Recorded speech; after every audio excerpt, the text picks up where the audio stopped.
Un brickbarca de hierro encalla en un arrecife de coral. ¿Cómo llegó hasta allí? 30 de diciembre de 1879. El North Carolina, un bergantín británico de 3 palos, parte de las Bermudas. Pero algo no iba a salir bien. Al parecer hacía un tiempo muy malo y se abrió una junta del barco. El capitán intentó regresar, pero se halló en una zona peligrosa. Las Bermudas tienen mala reputación. Abundan los arrecifes. Casi inmediatamente empezaron a surgir sospechas sobre el naufragio. Hay un faro cerca de aquí, no pudieron perderse durante la noche. Debía haber regresado directamente a St. George's, era la costa más cercana. ¿Fue negligencia, mala suerte o un acto premeditado? ¿Por qué se hundió el North Carolina hace 120 años?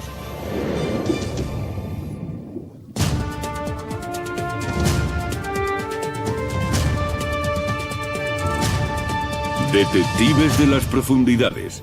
El misterio de las Bermudas. Casi todo el mundo piensa en las Bermudas como en un paraíso vacacional, pero nosotros hemos venido para investigar un misterio, el hundimiento del brickbarca North Carolina. ¿Fue un accidente, un sabotaje o tan solo la mala suerte lo que envió a este carguero al fondo del mar hace más de 100 años? Soy John Chatterton. Y yo soy Melanie Paul. El North Carolina era un elegante bergantín de 3 palos. Uno de los muchos que surcaban los océanos a finales de la década de 1870. Cuando partió de Gran Bermuda, el 30 de diciembre de 1879, era un barco nuevo e iba cargado de algodón rumbo a Inglaterra. Pero a las pocas horas su destino se truncó. La tripulación informó más tarde de que se abrió una vía de agua. Temiendo el hundimiento, decidieron regresar a Gran Bermuda, pero encallaron en un arrecife. Se me ocurren 2 preguntas. Una, ¿cómo a un barco relativamente nuevo como el North Carolina se le pudo abrir una vía de agua que hizo temer su hundimiento? Y 2, ¿cómo un experimentado capitán acabó con su barco encallado en un arrecife de las Bermudas? Además de por su aspecto paradisíaco, las islas son famosas también por el Triángulo de las Bermudas, un área misteriosa en la que los barcos desaparecen inesperadamente. Pero el auténtico Triángulo de las Bermudas es la cadena de arrecifes que rodea a la isla. Son los restos del cráter de un antiguo volcán. Gran Bermuda parece un anzuelo que se extiende hacia el sureste, esperando atrapar un barco incauto. Las Bermudas tienen mala reputación y está justificada. Si miramos hacia el Atlántico noroeste, Gran Bermuda está en el camino de todas las rutas. Los que salen del Golfo y quieren ir al norte de Europa tienen que pasar por las Bermudas siguiendo la corriente del Golfo.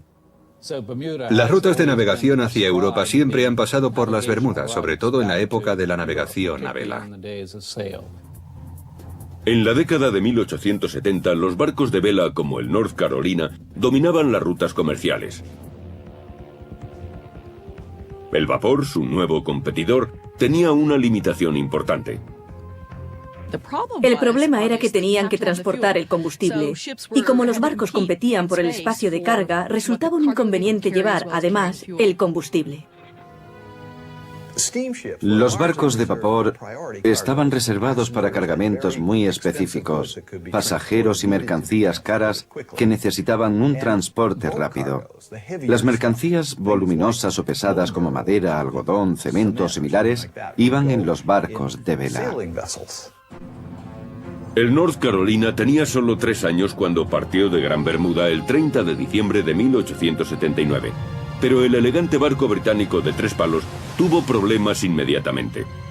Trató de regresar, pero no lo consiguió.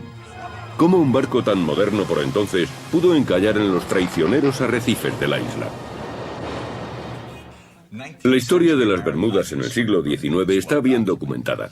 Hemos acudido a los archivos de la Biblioteca de Bermuda para hojear los periódicos que hablaron de lo ocurrido al North Carolina.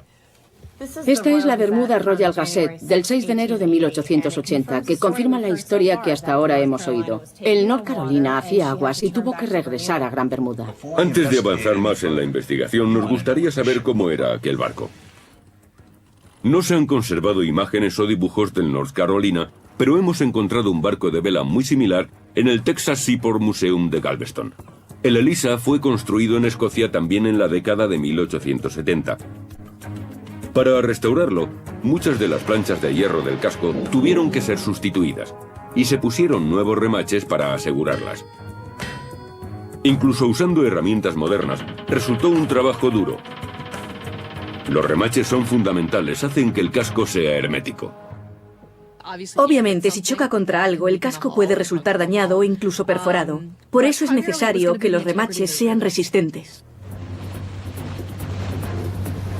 Ha llegado el momento de visitar los restos del North Carolina. Solo examinándolos podremos averiguar si los remaches fallaron abriéndose una vía de agua. Nos acompaña el Dr. Clifford Smith, un arqueólogo marino del Bermuda Maritime Museum. Dr. Smith, ¿qué es lo que más le intriga del North Carolina? El del North Carolina fue un naufragio inverosímil. Parece un naufragio de una película de Hollywood porque el barco tiene muchos elementos intactos. Necesitamos saber por qué se abrió la vía de agua. ¿Qué provocó el hundimiento? ¿En qué parte del barco cree que debemos centrarnos? Probablemente en la sección maestra. Aunque vamos a examinar el pecio en general, debemos fijarnos también en puntos específicos. Nos adentramos unas 3 millas en el mar y nos situamos sobre el North Carolina. Ha llegado el momento de que examinemos este barco de 120 años. Adelante. Los buceadores van provistos de equipos de radio para comunicarse bajo el agua. Esto sigue sin funcionar y no sé por qué. Una de las primeras reglas de la inmersión es ir siempre acompañado. Quiero repasar las señales básicas de seguridad, señales de mano para el plan de buceo. Como nuevo miembro del equipo, Melanie se ocupa de vigilar nuestra seguridad. Esto quiere decir, ok. He estado buceando durante 15 años y tengo mucha experiencia con el nitrox. Empecé en agua dulce y luego pasé al mar. ¿Qué es más emocionante? El buceo es mi deporte favorito. Vamos al agua.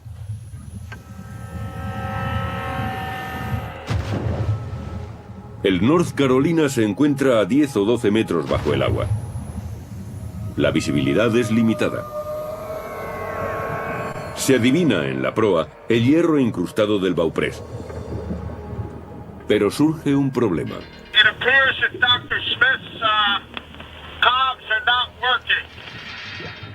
Al no funcionar las comunicaciones de nuestro guía, pasamos a las señales manuales. Los botes salvavidas llevaron al capitán y a la tripulación hasta el lugar seguro después de chocar con el arrecife. Nadie murió aquel día de Año Nuevo de 1880.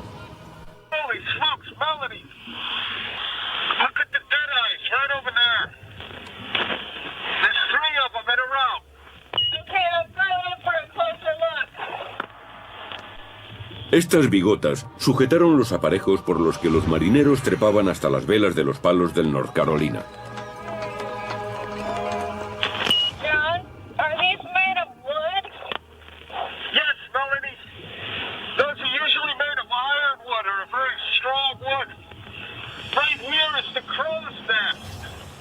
El trinquete que sostenía la cofa está partido en dos. No hay duda de que fue arrancado por una gran tormenta o incluso por un huracán de los que periódicamente azotan el arrecife. Pero las planchas de hierro de proa del North Carolina se han conservado bastante bien.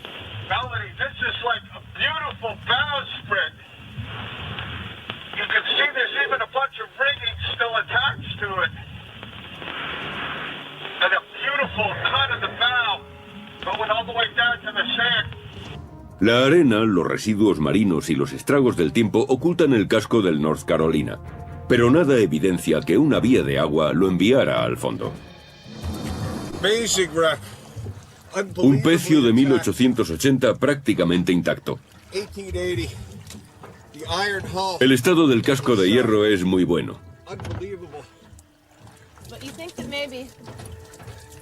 ¿Crees que parte de los daños que hemos visto provienen de los huracanes que pasan por aquí? Estaba tratando de comprobar si el último que pasó, aquel tan potente, había causado algún daño. He visto cambios en el trinquete, está un poco más bajo. Pero en conjunto está mejor de lo que esperaba. Bueno, ya sabes que los efectos del clima deterioran los barcos, pero lo que queremos saber es si las tormentas tuvieron algo que ver con el hundimiento. Eso es. Teddy Tucker está buceando y navegando por las aguas del Bermudas desde que era un niño, y es un experto en la climatología local. En las Bermudas, ¿podría haberse sorprendido un barco por el clima? ¿Cambia este muy bruscamente? Sí, especialmente en invierno. Puede amanecer un día muy bueno, digamos con viento del suroeste, y de pronto aparece un frente. Y en 15 minutos empieza a soplar un viento del noroeste de 15 a 90 kilómetros por hora. Yo lo he visto, y cuando eso ocurre, el viento te lleva donde quiere. ¿Por dónde es más probable que navegara el North Carolina para naufragar donde lo hizo? ¿Por el extremo suroeste de la isla? Bueno, conocemos parte de la historia. Fue arrastrado hasta aquí, pasó por el Canal Viejo. 30 de diciembre de 1879. El North Carolina parte del puerto de St. George, situado en el extremo noroeste de la isla. Después de rebasados los arrecifes, pone rumbo a Gran Bretaña. Pero algo ocurre. Puede que se levantara uno de esos súbitos temporales de invierno que provienen del noroeste, lo arrastrara hacia el sur sobrepasando la isla y lo llevara hasta el Atlántico. Y el barco acabó en algún lugar cerca de allí, lo que tiene su lógica. El viento debió cambiar de dirección y sopló por el suroeste. Ellos debieron creer que, por alguna razón, habían logrado escaparse. Pero aunque se dirigió hacia el norte, hacia Gran Bermuda, el North Carolina no había evitado el peligro. Los vientos invernales del suroeste suelen traer borrascas intensas, impedían ver el faro de Gibbs Hill y llevaban a los indefensos barcos hacia los arrecifes del extremo suroeste de la isla. Sabiendo lo que puede hacer el viento y en qué época del año estaban, es razonable suponer cómo acabaron desplazándose hasta allí. En nuestra primera inmersión comprobamos que los remaches del casco del North Carolina se mantienen firmes. No hay signos de vías de agua. ¿Fue entonces una tormenta invernal o algún otro factor desconocido el que arrojó al North Carolina contra los arrecifes de Gran Bermuda en la peligrosa costa suroeste?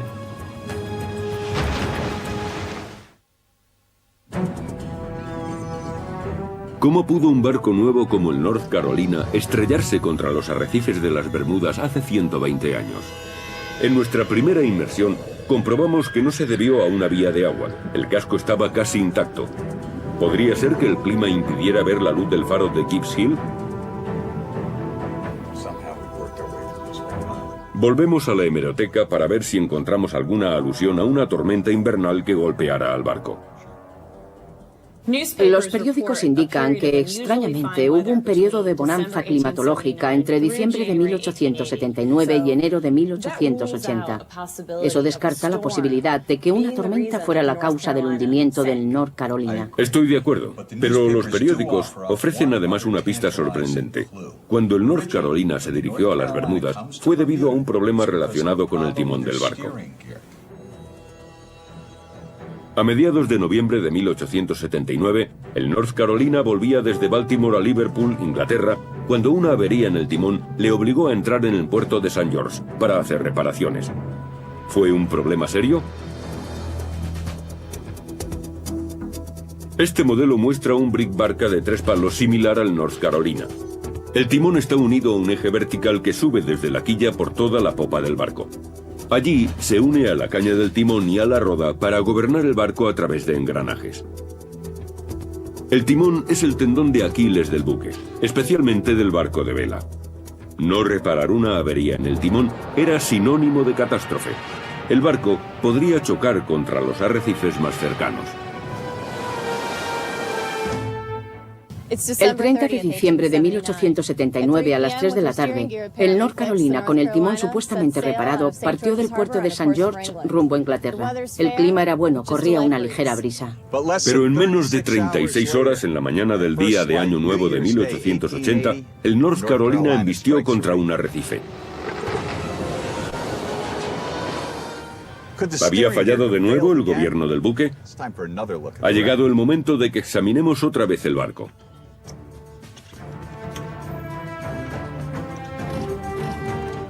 El arqueólogo marino Richard Gould ha estudiado detenidamente el North Carolina.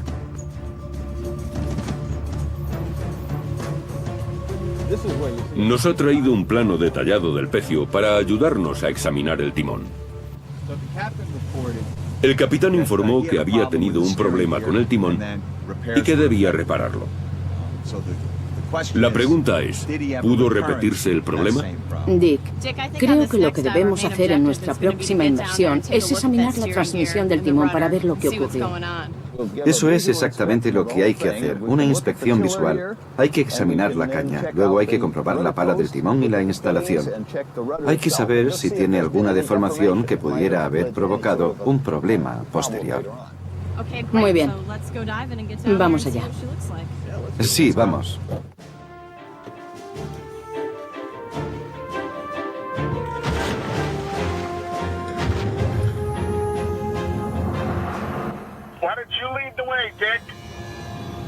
El North Carolina está encajado en una grieta del arrecife con el que chocó.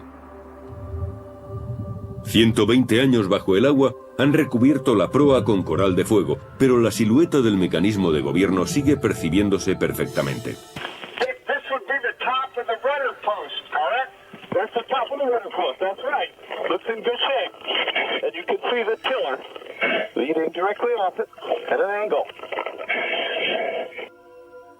La caña del timón apunta 60 grados a estribor.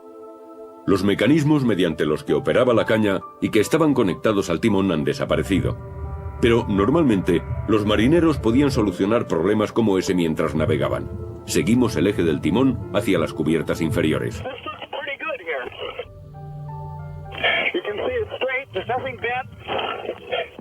Bajamos por la popa para inspeccionar el timón.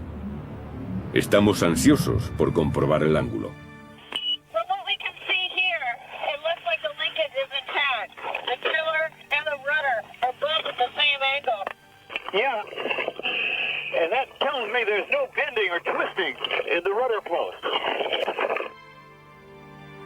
La caña, situada en cubierta por encima del timón, está también a 60 grados a estribor, y además soporta todo el peso del barco y no parece haber sufrido daños, prueba de la maestría de los constructores de este buque de hierro.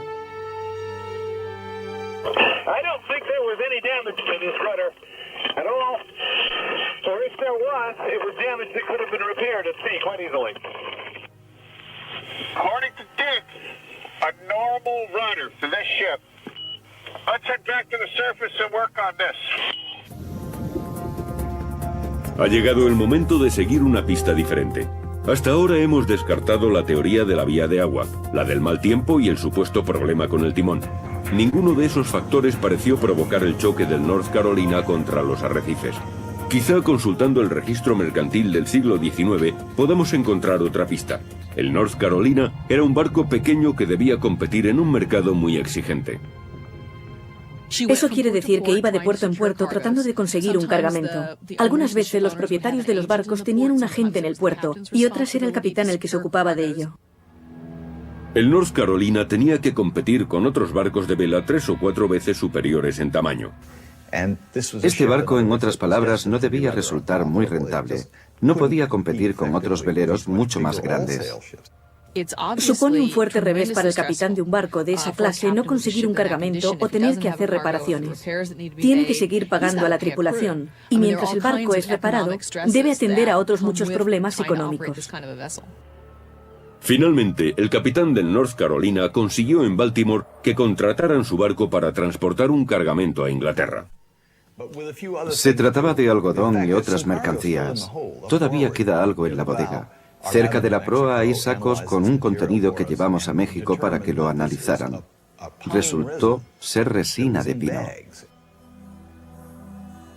El capitán encontró un cargamento que transportar, pero permanecer 6 semanas en Gran Bermuda para arreglar el timón podrían suponer su ruina, a menos que el capitán llevara su barco a las islas por una razón totalmente distinta. Allí hay arrecifes que pueden provocar un accidente. Además, existe la creencia, no importa de dónde provenga, de que las Bermudas son una zona poco propicia para navegar. Las aguas que rodean a las Bermudas son un cementerio de barcos. En épocas pasadas, algunos marinos locales guiaban a otros marinos incautos hasta los arrecifes de la isla para luego apoderarse de la carga de sus barcos y de los objetos valiosos que transportaban. Era un acto delictivo que a finales de la década de 1870 había sido erradicado. Sin embargo, salvar barcos naufragados sí era un negocio lucrativo. Era bastante común que encallaran y que las gentes de las Bermudas estuvieran allí a la espera. En aquellos tiempos, por esas latitudes, escaseaba el hierro. En algunos casos que he constatado, quemaban el barco. Los patrones presenciaban cómo sus barcos eran quemados para que el hierro quedara al desnudo. Aquello formaba parte de la economía local. Incluso a veces los lugareños se quedaban también con lo demás, con la cerámica, los cacharros y cosas así. Hay que recordar que un buen número de marinos y prácticos, particularmente del West End, vivían de los salvamentos y de actividades similares. Pero los naufragios y las operaciones de recuperación empezaron a preocupar a las autoridades. Las autoridades estaban preocupadas porque las Bermudas habían adquirido mala fama por la frecuencia de los naufragios y porque no existía una legislación que amparara a los damnificados. En octubre de 1879, un mes antes de la llegada del North Carolina, el gobernador Laffan escribió una carta a la Oficina Colonial de Londres diciendo que en las islas no había ninguna institución que se ocupara de los naufragios ni nadie que tomara testimonio de ellos. Había una ley para la investigación de los naufragios, la ley del Tribunal Naval de Investigación. Pero curiosamente expiraba a medianoche del 31 de diciembre de 1879. Entonces, a partir del año nuevo, ya no habría investigaciones formales para los naufragios ocurridos en las Bermudas. Gran competencia, desprotección legal y muchos arrecifes. Es posible que el North Carolina tuviera dificultades financieras y que su capitán fuera a las Bermudas para aprovecharse de dos cosas: una lucrativa especialización en salvamentos y las lagunas legales que le permitirían hundir allí su barco.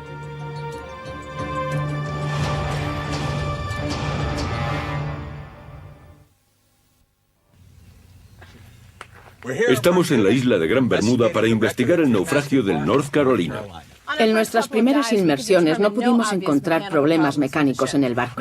El problema del timón que trajo al North Carolina hasta las Bermudas en noviembre de 1879 no parece que influyera en el hundimiento del barco. Exactamente. Por eso hemos vuelto a tierra, para averiguar qué pudo haber traído al capitán de nuevo a las Bermudas. Ahora sabemos que las autoridades estaban preocupadas por las lagunas legales en torno a los naufragios y los salvamentos en las Bermudas. Pretendemos averiguar cuál fue la reacción del gobernador Sir Robert Laffan cuando se enteró de que otro barco en North Carolina había encallado en los arrecifes de las Bermudas. Cuando llegaron las noticias del naufragio hasta el gobernador, Sir Robert Laffan, sus sospechas fueron en aumento. Pero sabía que la vigencia de la ley de investigación había expirado el 31 de diciembre de 1879. Uno de los hechos más interesantes es que el barco se hundió en la mañana del 1 de enero de 1880.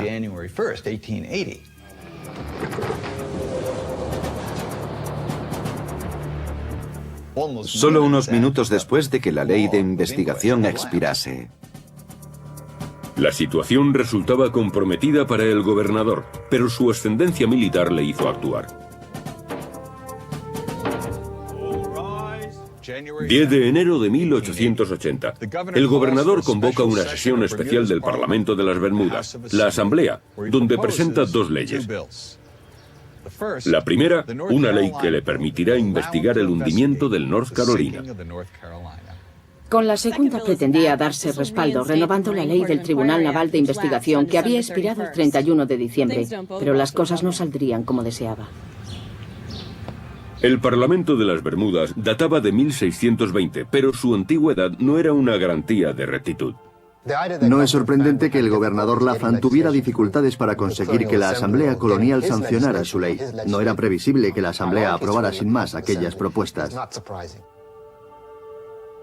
Los miembros de la Asamblea eran, por supuesto, de las Bermudas, gente encantadora, amistosa, típica de allí, pero precisamente por eso también muy independiente. Y como buenos isleños ávidos por conseguir beneficios del mar, la Bermuda Royal Gazette informa que 24 barcos solicitaron contratos para el salvamento del North Carolina. Como terratenientes y hombres de negocios, era seguro que algunos miembros de la Asamblea obtendrían beneficios en esa lucrativa empresa. No me sorprendería mucho que algunos miembros de la Asamblea hubieran obtenido algún beneficio con lo ocurrido al North Carolina. Sin embargo, el gobernador esperaba convencer a la Asamblea. Presionó para que hubiera una segunda lectura de la ley. En ese informe manuscrito empezó a reunir las pruebas del caso. El capitán del North Carolina era Alexander Backham. Cuando el capitán Backham prestó testimonio sin estar bajo juramento, el gobernador supo que aquel era dueño parcial del barco. También se pusieron de manifiesto otros detalles que aclararían las intenciones del capitán. Cuando estudiamos la declaración del capitán del North Carolina, surgieron algunas sospechas. En la primavera de 1879 sale de Inglaterra y llega a finales de mayo a las Bermudas con un cargamento de carbón. Por motivos desconocidos, se queda allí durante 2 meses. En julio, en busca de carga, el capitán Backham parte hacia Norteamérica, pero le deniegan la entrada en Wilmington. En agosto se dirige a Baltimore y encalla cerca del faro de Cabo Henry, en la bocana de la bahía de Chesapeake. Después de 12 días, es desencallado y remolcado a Baltimore. Allí el capitán Backham, dueño parcial del barco, trata de abandonarlo, pero la aseguradora no acepta su renuncia. En lugar de pagar, los agentes de la compañía le ordenan que efectúe reparaciones antes de volver a Liverpool. Según su propio testimonio, el capitán Backham piensa en cobrar el seguro incluso antes de llegar a las Bermudas.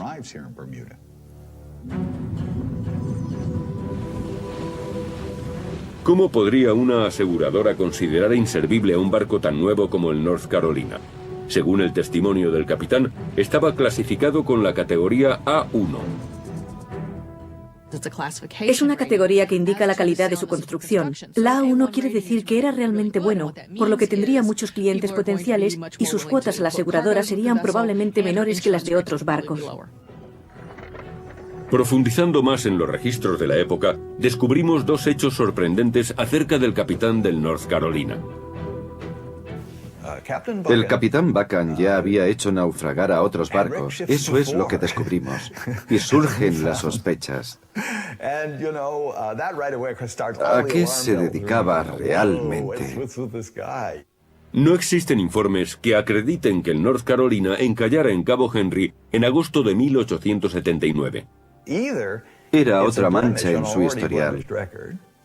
O puede que lo inventara todo para que los aseguradores dieran por perdido el barco. Ya en Bermuda puede que el capitán Backham concibiera un plan siniestro. Para capitanes sin demasiados escrúpulos, las Bermudas eran el lugar perfecto para hacer que un barco naufragara. Sus arrecifes son muy extensos y escabrosos. Y además, el capitán podía saber que una ley estaba a punto de expirar. Para que el capitán Backham planeara librarse de las investigaciones, debía estar al corriente de que la ley iba a expirar y que no tendría efecto retroactivo. Eso exigía cooperación por parte de alguien de la Asamblea o cercano a esta. Mientras la Asamblea de las Bermudas continuaba debatiendo la ley que permitiría investigar el caso del North Carolina, el gobernador seguía documentándose por su cuenta. Las notas del gobernador Laffan sobre el capitán del North Carolina nos proporcionan finalmente el posible motivo del hundimiento. El barco no era rentable. Y como copropietario, su capitán quería beneficiarse del cobro del seguro. Pero ¿existen pruebas que apoyen estas sospechas? Para descubrirlo, tenemos que volver a visitar el barco.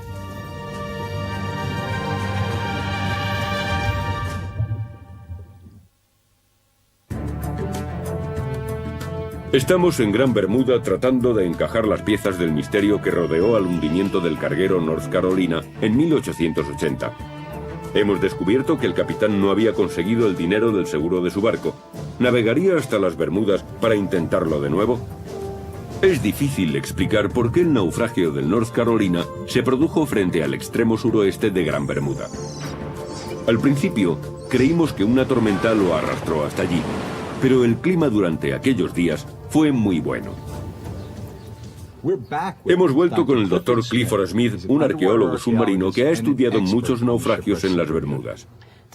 Doctor Smith, sabemos que el 30 de diciembre, cuando el North Carolina salió de St. George, iba con rumbo a Inglaterra. Si el capitán tuvo algún tipo de problema que le obligara a retroceder, ¿se habría dirigido al lugar de donde procedía, St. George?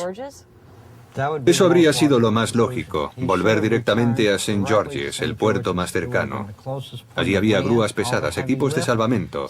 El St. George's habría encontrado todo lo necesario para salvar el barco. Supongamos como hipótesis que un capitán quiere hacer que su barco naufrague, que no se salve. ¿Qué haría entonces?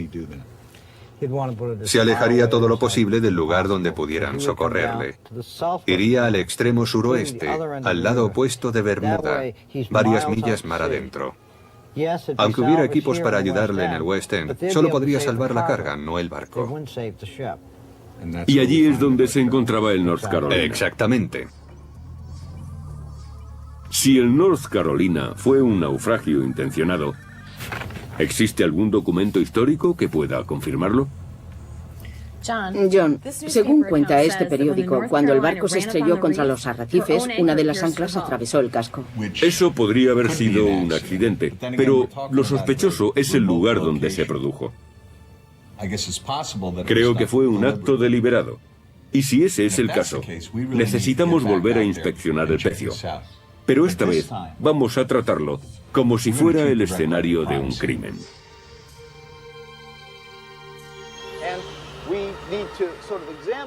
De nuevo, el arqueólogo submarino Dick Gould se nos une en la investigación. Lo que al parecer ocurrió tiene un nombre, y ese nombre es baratería. Baratería es un delito cometido por un patrón o capitán contra su propio barco.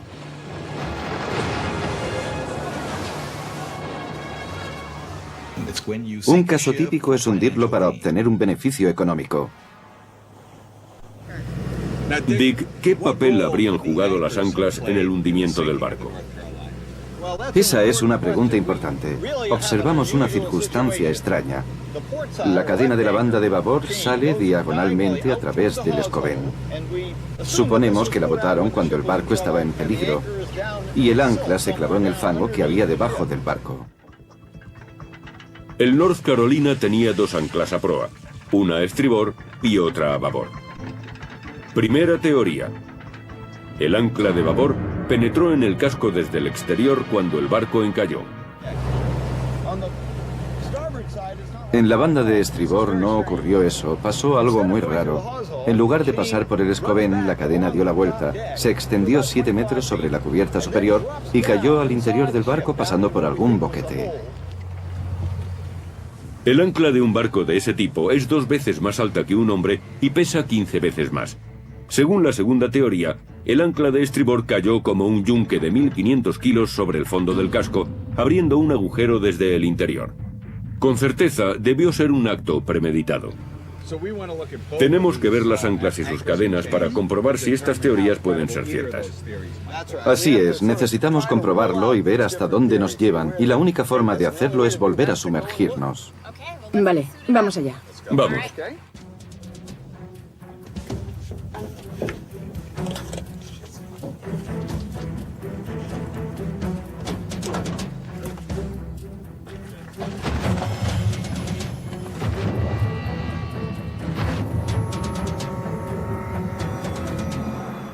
La proa del North Carolina se encuentra dentro del arrecife en aguas más profundas que cuando encalló.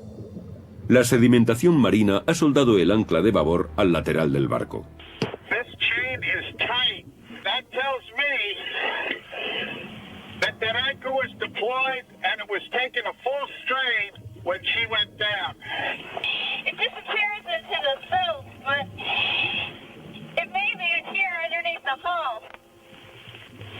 Yeah, that's right. The ship has overrun its anchor. The anchor is down underneath the silt, somewhere under the bottom of the ship. Hace años, también Teddy Tucker buscó el ancla. Hace tiempo me puse a cavar, a ver si la encontraba, solo por curiosidad.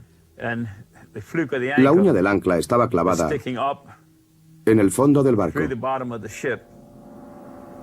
Nos introdujimos en el interior del barco a través de una pequeña abertura situada en la parte delantera, la cual fue hecha mucho después del naufragio. Vamos a buscar el ancla. Estamos explorando lo que fue la bodega de proa. Si el ancla estuviera aquí, estaría oculta bajo toneladas de cieno. take a look at that starboard anchor. Al fin, una prueba física. Una parte de la cadena de estribor permanece en torno al cabestrante. Pero en lugar de pasar por el escobén, da la vuelta hacia atrás y cae dentro del casco. We have thought that this chain would continue on down and be attached to an anchor, that possibly that was the anchor that sank the ship. If you pass your hand underneath, you can see it doesn't continue any further. I very much doubt that there's any anchor down there, although we'd have to dredge down to make sure. Roger that, Dick. We've got more work to do topside. Estas anclas pueden darnos la clave. A estribor, puedo pasar la mano por debajo de la cadena. La cadena que se metía en el cieno y que se creía ligada al ancla que atravesó el casco, arrancando una de sus planchas y poniendo en peligro el barco, no aparece por ninguna parte. Y sin el ancla difícilmente podemos probar que el barco fue víctima de un delito premeditado. Pero la fecha concreta del hundimiento nos hace sospechar. A los pocos días, la Bermuda Royal Gazette publicó que unos botes de salvamento habían descargado en la costa toneladas de algodón seco y otras mercancías. Existe la posibilidad de que los botes de salvamento, de los que 24 procedían de Gran Bermuda, estuvieran esperando al barco. O sea, que pudo ser una operación premeditada. ¿Cuánto duró la operación? Eso dependería en gran medida de la carga. Si se descargaron balas de algodón, sería mucho más rápida que si se descargaron sacos, objetos o cajas pequeñas. Aunque el barco encalló en Año Nuevo, no se hundió hasta pasados 10 días. Los periódicos dicen incluso que el capitán Buchan pagó 20 libras a un tal John Darrell para que literalmente permaneciera en el barco 8 días y 8 noches. Por alguna razón, llevó un barco en perfecto estado hacia los arrecifes en una fecha muy concreta. A continuación, el salvamento llegó de forma rápida y ordenada y descargó el barco. Parece una tarea concertada. El momento del naufragio no pudo ser más conveniente para el capitán Buchan, que acabó salvando la mayor parte de la carga, los 2 mástiles de hierro y una buena parte del aparejo. El capitán Buchan hizo una pequeña fortuna con la venta de la carga y el dinero obtenido del seguro, lo suficiente para retirarse y vivir cómodamente, teniendo en cuenta la época de la que hablamos. A principios de febrero, el capitán había terminado de resolver sus asuntos. El periódico publicó que había saldado cuentas con la tripulación y que la subasta de la carga del North Carolina se abriría el viernes día 13 en Front Street, Hamilton. La última esperanza del gobernador Lapham para iniciar la investigación del North Carolina estaba en manos de la Asamblea. ¿Aprobarían la ley requerida o quedaría impune el capitán Buchan?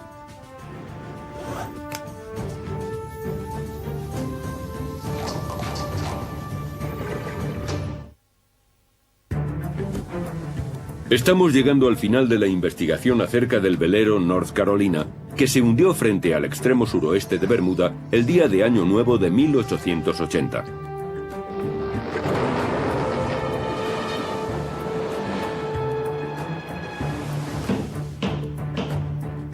Todo dependía de una votación. ¿Le dio el Parlamento de las Bermudas autoridad al gobernador para investigar el hundimiento del barco? El 17 de febrero de 1880, después de más de un mes de deliberaciones, la Asamblea de las Bermudas tomó una decisión sobre las 2 leyes propuestas por el gobernador. Votaron en contra de una investigación particular sobre el hundimiento del North Carolina. Sin embargo, votaron a favor de reactivar la ley del Tribunal Naval de Investigación, aunque no entraría en vigor hasta abril. Así que dejaron un lapso entre el 1 de enero y el mes de abril para que la ley fuera restablecida. El North Carolina se hundió entre esas fechas y por tanto nunca fue investigado. En su alocución final al Parlamento, el gobernador Lapham aceptó la decisión. reconoció sus esfuerzos por, según el texto, reparar las nocivas consecuencias que se desprenden por la infortunada omisión de la renovación de la ley del Tribunal Naval de Investigación. Aún así, en privado, el gobernador continuó su lucha contra el capitán Buchan. Aunque los demás creyeran que fue un accidente, el gobernador Sir Robert Laffan se propuso investigar al capitán para demostrar que estaban equivocados. En abril de 1880, cuando el capitán Buchan se preparaba para subir al barco que le llevaría de vuelta a Inglaterra, el gobernador Laffan hizo un último esfuerzo para evitar lo que, según él, era un fallo de la justicia. Redactó un sumario con las pruebas que había recogido en torno al caso del North Carolina y lo envió a la Oficina Colonial de Londres. Encontró que las circunstancias que rodeaban al hundimiento del barco eran extremadamente sospechosas y solicitó que la Cámara de Comercio realizara una investigación oficial en Inglaterra para esclarecer la pérdida del barco. Esta vez sus palabras fueron tenidas en cuenta. Lo que sabemos es que, después de todo, hubo una indagación, por decirlo así. Fue en Londres, en la Cámara de Comercio. El capitán Buchan nunca volvió a navegar jamás. Tras dicha indagación, el 4 de julio de 1880, la licencia de navegación le fue retirada al capitán Buchan, un final humillante tras sus 25 años de servicio. Estamos en Front Street, en Hamilton, el centro comercial de Gran Bermuda. Aquí es donde los agentes de aduanas escucharon el testimonio no sujeto a juramento del capitán Buchan en 1880. Queremos saber lo que el síndico de naufragios actual tiene que decir sobre las pruebas que hemos recogido del North Carolina.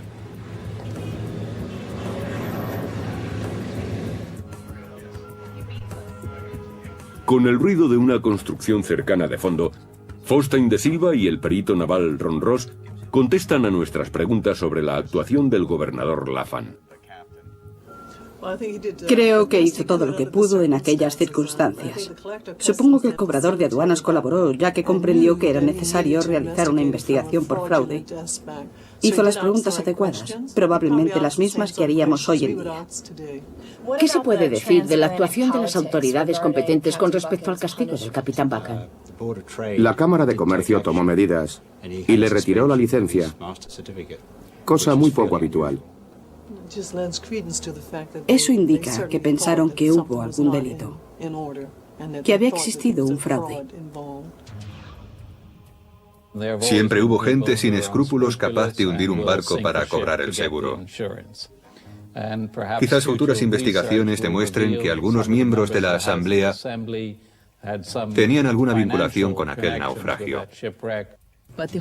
Que un capitán que se pasa la vida entera tratando de que sus barcos no se hundan acabe hundiendo uno es algo que contradice todos mis principios. Bueno, puede que fuera una casualidad, una coincidencia. Quizá lo fuera, pero no sería una, serían muchas. Al final, hasta cierto punto, se hizo justicia. Pero ¿se supo finalmente la verdad?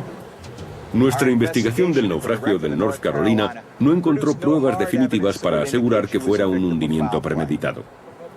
Pero sí encontramos muchas pruebas que indican que el capitán Buchan estrelló su barco para cobrar el seguro.